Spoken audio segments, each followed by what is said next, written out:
What's up? Nothing. Lost my home. Looking for a job. What's up with you? Stop spending so much money on fees. In this video, I'm showing you exactly how to save tons of money on fees and to teach you to stop wasting so much on fees. If this is helpful to you, make sure you give this video a like. First, Coinbase.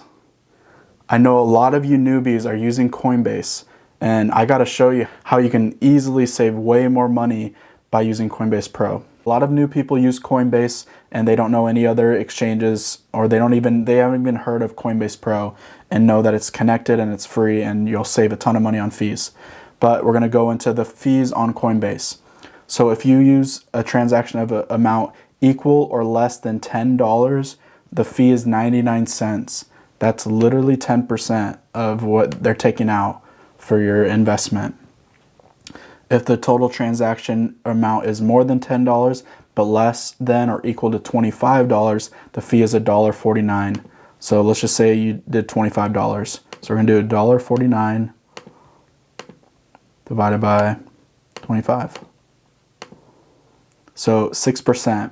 They're taking out 6% per transaction. If you were to buy it, they're taking out 6%, and if you were to sell it, they're taking out another 6%. Next is between a $25 and less than or equal to $50. The fee is $2. So let's say $50. 2 divided by 50. Still a 4% fee. And then between 50 and less than 100, you're paying $3 fee. So we're going to go 3 divided by 200. Still a 1.5% fee. And that's their minimum is 1.5%. Even right here says you're going to be paying at least 1.5%, 1.49% per transaction. So if you're doing $1,000, they're taking out a $15 out of that, and that's just insane to me. And I would use these fees before. I have spent tons of more money than I needed to be wasting money on these fees on Coinbase.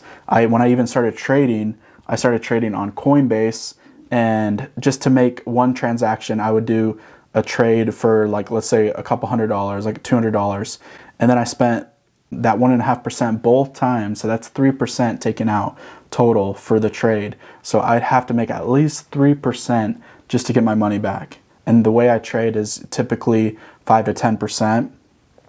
And so it's taken out more than half of my profit basically for these trades. And I'm like, okay, I can't keep doing this. I'm just giving them money by giving them all my profits with these fees.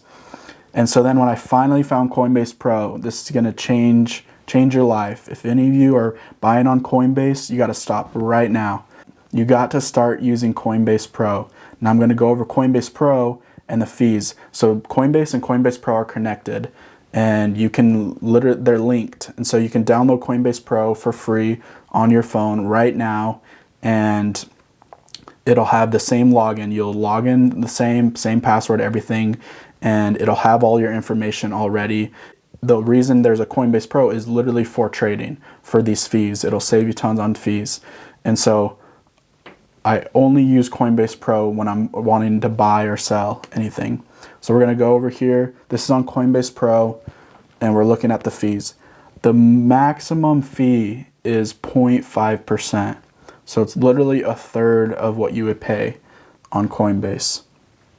So if let's say you did that $1,000 again, instead of paying $15, you're paying $5.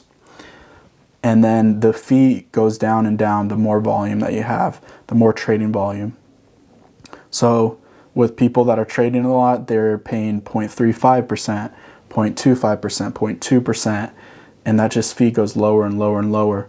And I think I'm somewhere in between the 0.2, 0.25%, and I'm paying $2 for a $1,000 trade, versus if I were trying to do that on Coinbase, I'm paying $15. So I'm literally paying 7.5 times more on Coinbase than on Coinbase Pro. And a lot of people don't even know about this. I've shared this with people so many times, and they're like, I've never heard of this. I've never heard of Coinbase Pro, and I thought you had to pay for it. Or if they did hear of it, they think you had to pay for it. and all these things, but it's literally free. And this will save you so much money long term. If you're saving a couple extra bucks, couple extra percentages every single trade, and you start to trade a lot, that really adds up. These fees right here on Coinbase Pro are even more than other exchanges. One of the ones I use the most is Kucoin. And on Kucoin, the fees they start at 0.1%. So it's literally a fifth of what Coinbase.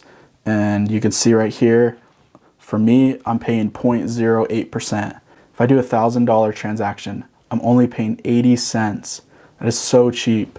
And so it's literally like a fifth of what Coinbase Pro. And so I use a lot of my trading is done on Kucoin.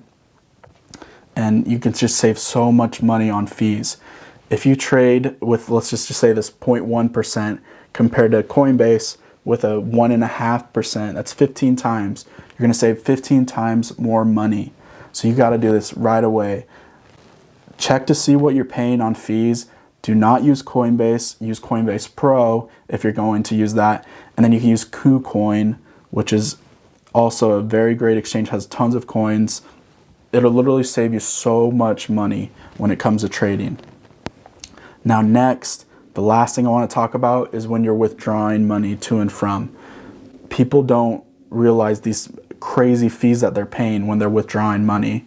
And especially with those swap exchanges, you have, you go from Ethereum into one of these other coins. I don't use these at all, like Uniswap or whatever, all those other Pancake Swap, all those other exchanges.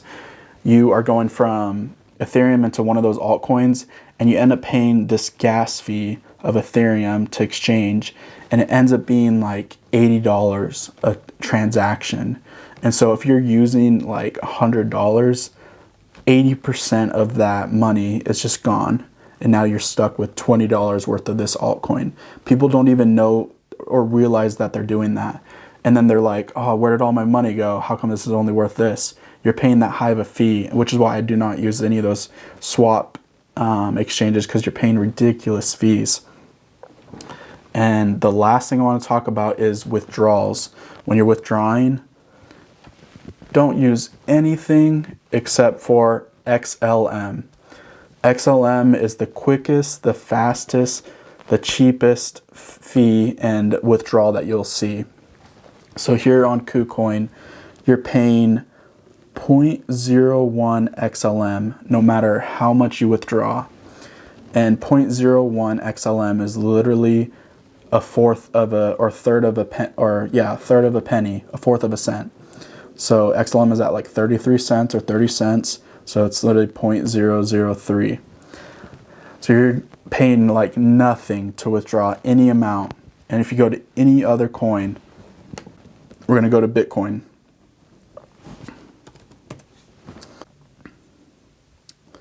You're paying 0.0005 BTC, which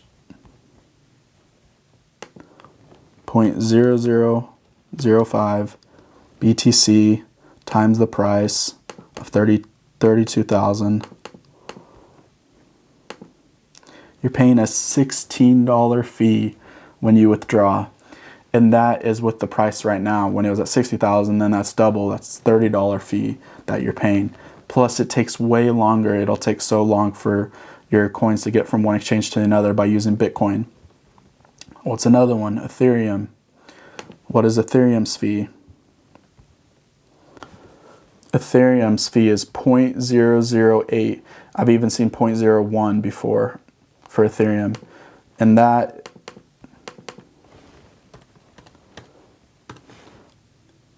let's say it's 2,400. I think it's 2,400 right now. That's literally a $20 fee. And when it was all the way at 4,000, you're paying a $30 fee, $32 fee for your one transaction. A third of a penny, which is going to be way faster. It takes like 6 seconds to transfer money from one exchange to another using XLM. So people are like, well, I don't want to pay that trading fee to go from one to the other. But you're literally paying that small trading fee, that percentage, to go into XLM, and then you're paying that tiny fee for XLM to go super quick and a lot more trustworthy and just a lot easier, and then go back into that coin. So you're going to save tons by doing that. One of the coins that I spent a crap ton on as well is Anchor. So I bought Anchor when it was added to Coinbase Pro. I bought it here on Kucoin. And then this fee right here, 140 Anchor. When I withdrew, it was 220. And so it was literally over 20, it was like $25 for a withdrawal. And I was using like, I think a couple $100. So it was literally like 10% of my money was taken out with that fee. I had to pay it because it wasn't on the exchange yet, and I wanted to keep it in the coin for the when it got transferred to the exchange. But any other scenario, always go with XLM, always, because like I said, you're just going to save so much over time that you're going to have way more crypto in your portfolio because of it. Using these tips and tricks that I just taught you are literally going to save you so much money. So make sure to go and like the video, comment down below if this is information that's helped you, what new information you'd like to learn about, what kind of videos you'd like to see me do. And I'll see you guys in the next one. And remember, as always, keep it in the green.